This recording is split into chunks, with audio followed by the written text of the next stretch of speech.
fiery horse with the speed of light, a cloud of dust, and a hearty hi-yo Silver, the Lone Ranger.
With his faithful Indian companion Tonto, the masked rider of the plains led the fight for law and order in the early western United States. The stories of his strength and courage, his daring and resourcefulness have come down to us through the generations. And nowhere in the pages of history can one find a greater champion of justice. Return with us now to those thrilling days of yesteryear. From out of the past and the thundering hoofbeats of the great horse Silver, the Lone Ranger rides again. Come on, Silver, up the trail. Hail, Silver! Ahoy!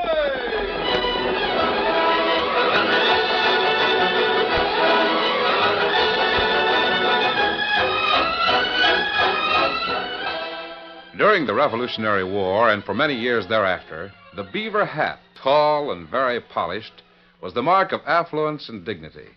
It took many beaver skins to make one, and some of them sold as high as $150 each.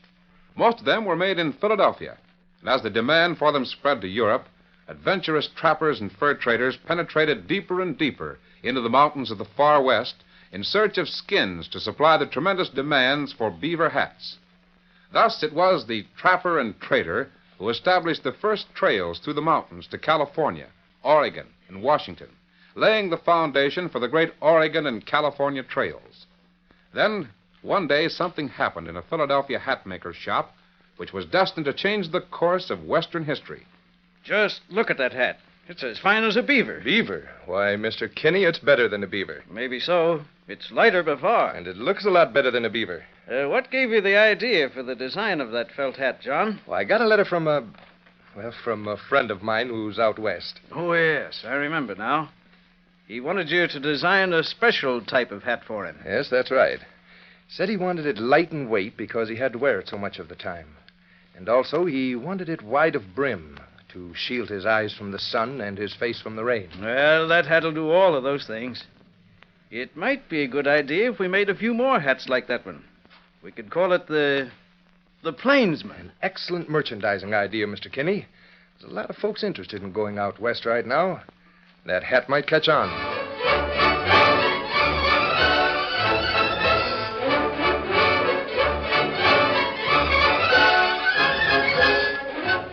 It was late in August of the same year that a mounted courier, his horse heavily laden with mail from the frontier outpost of Independence, Missouri, rode into the compound of Fort Laramie in western Wyoming.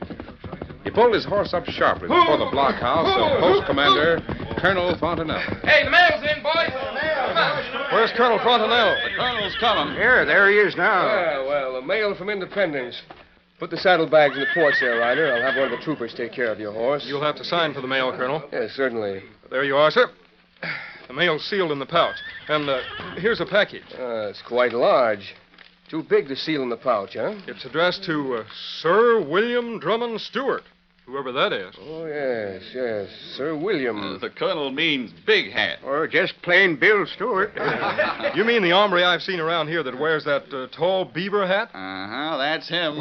Is he a sir? At least that was his title before he came over from England and decided to spend the rest of his life out here in the West. Man, Sir William is a gentleman. Nobody's denying it.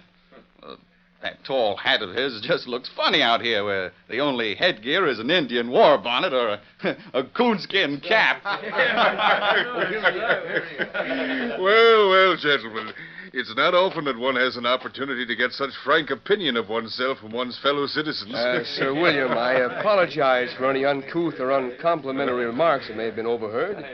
I'm sure they were spoken in jest. Yeah, Bill, I didn't mean nothing. Me neither, Bill. Quite all right.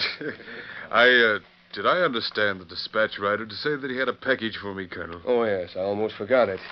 Here it is, Sir William. From Philadelphia. This is quite a coincidence. Coincidence? Yes, from my hatter. Certainly it can't be another beaver hat. Open it up, Bill. Let's see it. Excellent idea.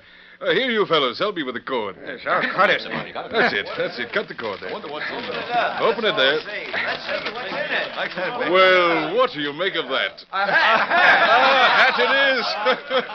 But it's not a beaver. Say, there's a note attached, Sir William. Oh, so there is. Let's see what it says. Accept this latest fashion and gentleman's headgear with our best wishes. This is a new style that is becoming quite popular in the East and in Europe. Knowing your liking for immaculate dress, we feel you will want to discard your beaver for this new fashion, which is called the Plainsman. Big brimmed and kind of flat, ain't it? Make good shade on a hot day. And is an umbrella on a rainy day, perhaps. I only seen one of those new hats. You've seen one like it? About 2 months ago. On the Overland Trail, 3 days out of Independence. That's where the Indians plan to attack you and your troops. Yeah. The hat was worn by the man who warned us of that planned attack. He was a mysterious masked rider who's called the Lone Ranger.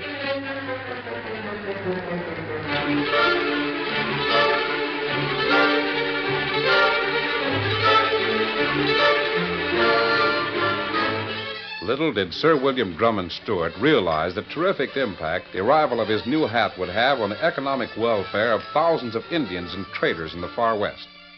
The first shock was felt by the traders, who made the annual pilgrimage to the Wind River Rendezvous in Wyoming, where they bartered with the Indians for the furs of the beaver, which were becoming more and more scarce. A fur trader, stopping at Fort Laramie, discussed the situation in the public tap room with the bartender. As he did, Sir William Drummond Stewart listened attentively nearby. Let me have some of that barrel whiskey, barkeep. Can't afford no jug liquor nowadays. The business bad, huh? Yeah, rotten. Ever since them felt hats come in style.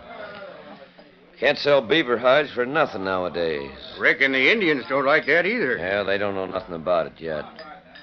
They'll be madder than heck when they find it out. Well, they bought most nigh everything they needed with beaver skins. Sugar and salt and coffee and calico for the squaws. Yeah, you're right. If it wasn't for slicked-up dudes like that one over there, we'd all be in clover, Injuns and traders both. I couldn't help but hear what you said, my good man. You'll pardon the intrusion. Nobody asked you to butt in.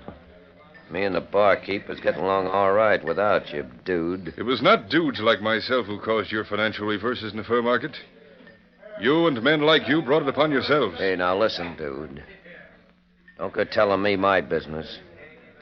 I say if you wasn't wearing one of them newfangled felt hats, us trappers and Indians would be making money. Now, butt out of this talk twixt me and the barkeep. The fact is, you encouraged the Indians to kill all the beaver. They were becoming more scarce each year. The price of their furs kept going higher and higher. Beaver hats were becoming too costly. But you wouldn't stop. As long as you got your price. Oh, you're smart, ain't you, dude? Well, how do you like this? You knocked him cold, Sir William. Oh, that's Gamey, the crooked fur trader. He had it coming. He almost clipped me. I really didn't intend to hit the fellow so hard. He's coming out of it. I was afraid that hat of yours would get you into trouble, Bill. Oh, I'm in no trouble. It's the fellow there on the floor who's in trouble. Hey, give me a hand, will you? Give me a hand, somebody. Yes, I will gladly, my man. I'm sorry. Indeed sorry. It was really hasty of me. Yeah? Dude, I'll fix you if it's the last thing I ever do.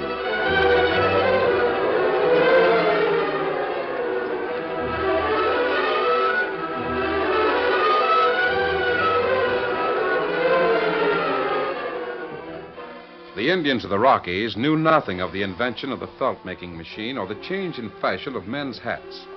Chief Fleetdeer learned of the effect of both from Gainey, the crooked fur trader, who'd sworn vengeance on Sir William Drummond Stewart.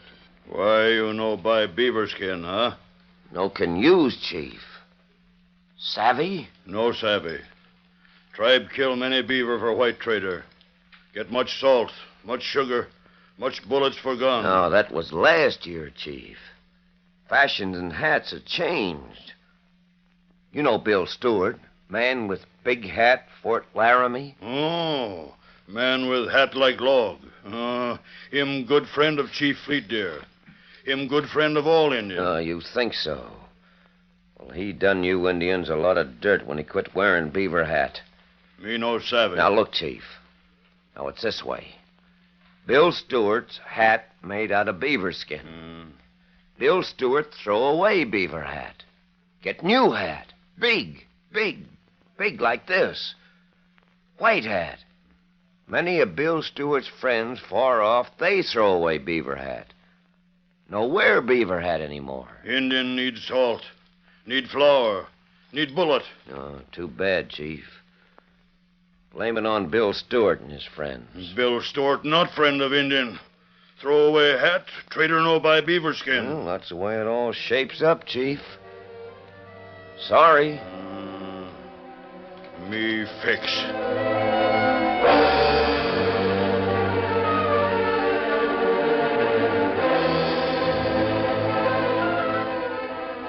A few days after the discussion between Gainey the trader and Chief Fleetdeer, the Lone Ranger and his Indian companion Tonto crossed the Platte River and headed westward. A few miles outside Fort Laramie, slackened the speed of the Great Horse Silver. Otto. I'm positive I saw an Indian run behind that bluff up ahead. Me think me see him, too. That's strange. The Indians in this region are not on the warpath. I had a report at the crossing from Jim Bridger. Jim Bridger. Him heap good scout. Yes, and he'd know if the Indians were on the warpath. Why Indian run? Hide behind bluff. We'll find out. We're almost there now. Come on, Silver. Get him up, scout. Kimasabi, look out for Ella! Miss me. Drop that bow. Him drop Hera, and him drop too. I don't think he's hurt. Oh, Silver, hold on. Hold, fella. We'll find out what this is all about. Indian aim arrow at you. Him mean to kill you, and me kill Indian. No, Tonto. This Indian tried to kill me. He undoubtedly had a reason. Not good reason, and me kill him. He's not hurt, Tonto. Only scared. Your bullet split arrow and bow. Here, fella. Get up. He try kill you, Bill Stewart. Now you kill me, huh? You try kill masked man. Now me kill you. No, Tonto, wait, Tonto. Him. Now, talk up, fella. You say you want to kill Bill Stewart? Huh? Don't try it again. Savvy? Oh, me not try again. Oh. Come on, Tonto. Here, Silver. Come, Scout. Easy. Steady, Silver. Indian run like deer. Guess we frightened him all right. Kimasabi. Who Bill Stewart? Colonel Fontenelle, commander of Fort Laramie, told me about him several months ago. Me remember Army Colonel. Seems that Bill Stewart's a titled Englishman who came to this country a few years ago and decided to make his home here in the West. His real name is Sir William Drummond Stewart. They think very highly of him out in this country. Oh, why Indian want to kill him?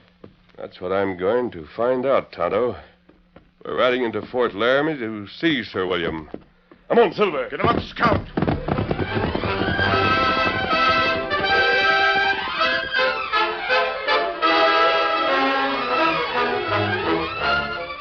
The curtain falls on the first act of our Lone Ranger story. Before the next exciting scenes, please permit us to pause for just a few moments.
Now, to continue our story.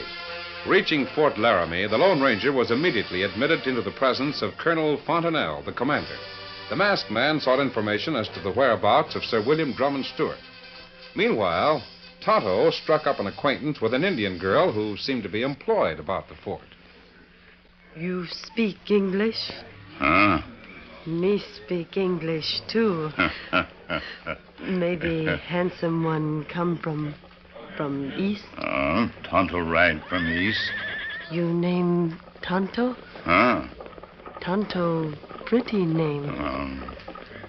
What girl name? Night Star. Oh, he fine name. Night Star. You go to big Indian rendezvous, maybe. Oh, me not savvy. Each year this time, Indians hold big feast at Wind River. Sell furs. Heap big feast. Oh. Night Star go? Why, Tonto ask. Or maybe Tonto go with friend to big powwow. Friend? Man with mask on face. Him there. Him? Go to rendezvous? Maybe. No. Him, your friend, no go to Wind River. Friend wear hat like... Please, Tonto, no let friend go to rendezvous. Oh, thanks, Colonel. I'm glad you think Sir William is in no danger. Not in the least. Why, Sir William is as safe at the rendezvous as if he were right here in the fort. Those Indians love him. However, Colonel, I believe I'll take a ride up that way. I'd like to look in on the big celebration. You'll find it interesting. Sir William knows that you're a friend of mine. He'll be glad to see you, I'm sure. Steady, Silver. Easy. Adios, Colonel. Feel free to stop at the fort any time. Good day. Thank you. Steady, Scout, steady. Adios, Night Star. Adios. Come on, Silver. Get him up, Scout.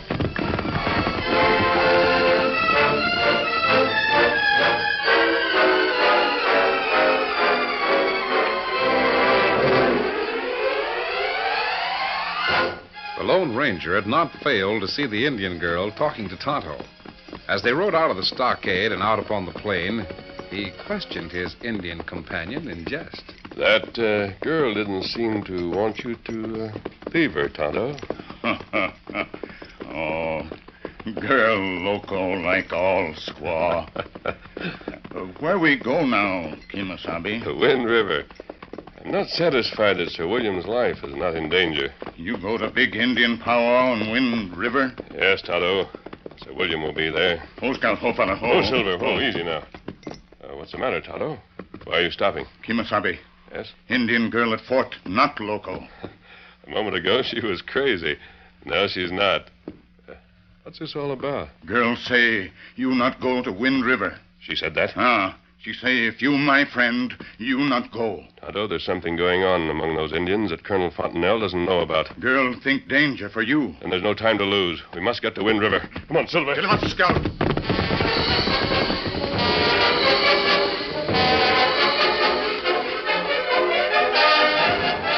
The Lone Ranger and Tonto raced across grassy prairie at top speed, bent upon reaching Wind River as quickly as possible.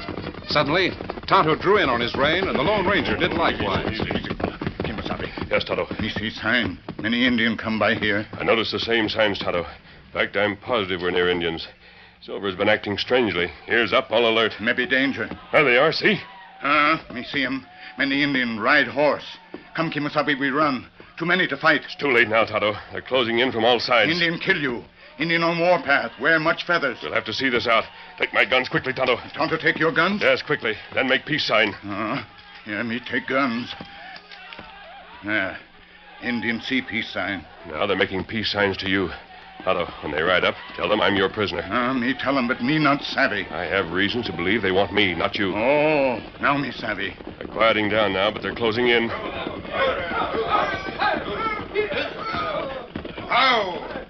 How?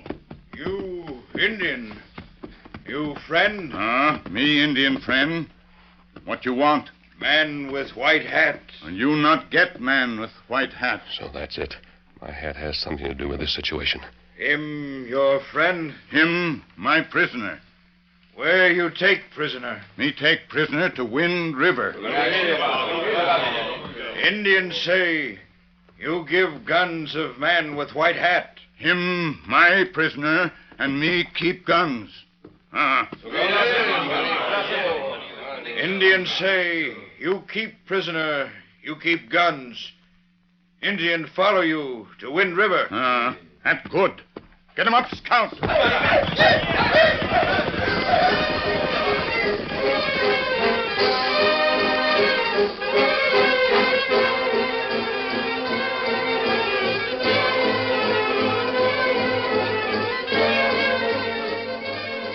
It was late at night when the Lone Ranger, Tonto, and the band of Indians reached the Wind River Rendezvous.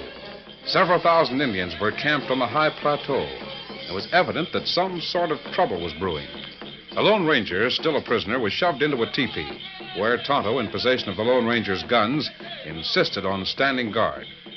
To his surprise, the Lone Ranger discovered that he was not the only occupant of the tent. Welcome, stranger. I wasn't expecting company. Sir William Stewart. Yes. Say, fella, your mask. That's not important now. You must realize that your life is in danger. Seriously, I am a bit concerned. I can't understand it. Neither can I. But there's one question I want to ask you. Where's your hat? That accursed hat? What's this all about? Please, I'm your friend. Colonel Fontenelle knows me. So does Jim Bridger. Please answer me. Now, where is your hat? Well, late this evening, while crossing a small stream, it blew off and floated downstream. Before I could recover it, I was captured. Was it like the one I'm wearing? Exactly. I'd swear it was mine. That explains why I'm here, a prisoner. You were mistaken for me? Undoubtedly. I'm sorry. I'm really very sorry. To the contrary, it may prove fortunate. I may be able to save your life yet, as well as my own. I simply can't understand it. These Indians have been my friends. In fact, I'm supposed to be the guest of honor at this rendezvous. Sir William, I have an Indian friend who is guarding this tent. He has my guns. If anything happens, he'll see that I get them. Kimasabi. Yes, Tonto. Here. You take hat quick. A hat? Indian girl you see at fort. Yes? She bring hat from fort. Her say you wear hat. Indian not kill you. Why, blast it all, that's my old beaver. Put on hat like girl say, Kimasabi. We go now. I'm beginning to see now what this is all about. It's that beaver hat. Must be, Sir William. I've known that your hat had something to do with it. But this is a beaver hat. It's not like mine. That's it. I threw this beaver away at the fort when I got a new hat. A hat like yours. I see. The Indians are unable to sell their beaver skins because there's no longer demand for them. They blame you for some reason. Somewhere back of this, we'll find a fur trader by the name of Gainey. I had a little difficulty with him not long ago, and he threatened to get even with me. Seems that he's succeeding. Now, me take prisoners to council or great chief. No! Me catch 'em and me keep 'em. Prisoners, come quick. You're certain he's your friend? Yes, trust him implicitly. Move quick, prisoners. Kimasabi, me keep close with guns. Good. Sir William, put on this beaver hat. Put on that hat? I won't do it. But it may save your life. You heard what the Indian girl told my friend. If it's going to save a life, it shall be yours, not mine. Now, this is no time to argue a point of honor. Put on the hat. I have my guns nearby. I never thought I'd ever have to wear that hat again. Me shoot. The prisoner not come soon.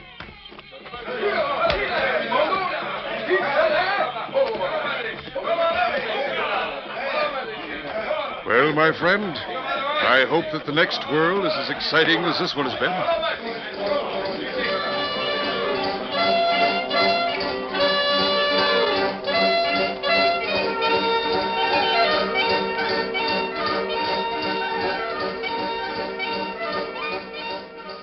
The Lone Ranger and Sir William Drummond Stewart were marched before the Council of Indian Chieftains. The Lone Ranger could tell by the expression of the face of the usually stoical Tonto the situation was serious. Chief Fleetdeer was the first to speak. Who is man with mask? Him, friend, man with the big hat. Oh, man with big hat, him Sir William. Him no wear new hat, him wear old hat like always. Traders say Sir William wear new hat. Him lie.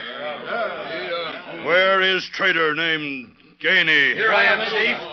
There's something wrong here. He ain't been wearing that kind of a hat at all. Him wearing beaver hat. Hat made from beaver skin.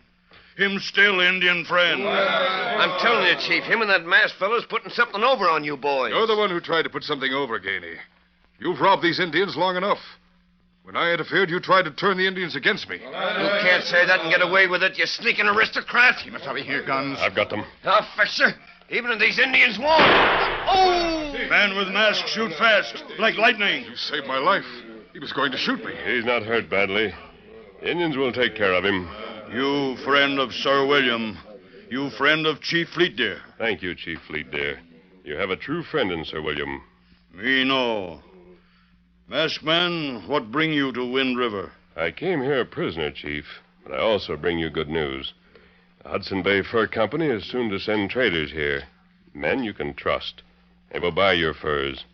Beaver furs, too. That good. Mighty good. Really, that is good news to my Indian friends. All they ask of you is protection for their agents. You must show them the trails, guide them, and see that they're not molested. Indian do. Indian thank man with mask.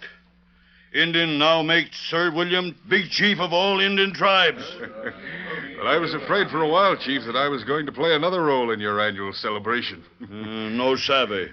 Just a jest. On with the celebration, I say. Target away!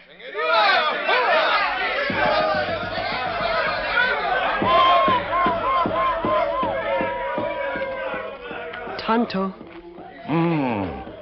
Night Star. Night Star so happy. Tonto very brave. Me know. Oh, Tonto do nothing. But Tonto's friend brave. Heap brave. Me go now. Goodbye, Tonto. Goodbye, Night Star. Tonto. Where have I heard that name before? I know.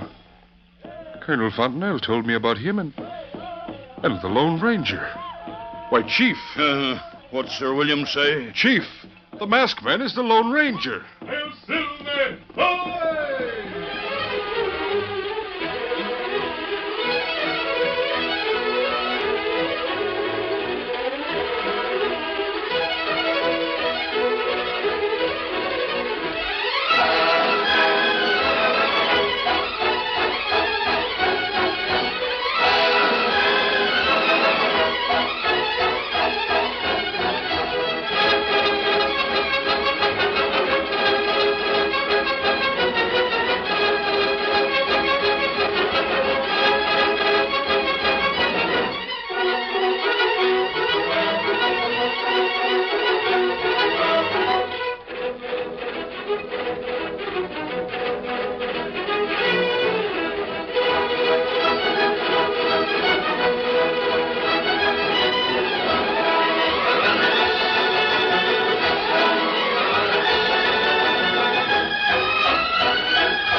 The story you have just heard is a copyrighted feature of the Lone Ranger Incorporated.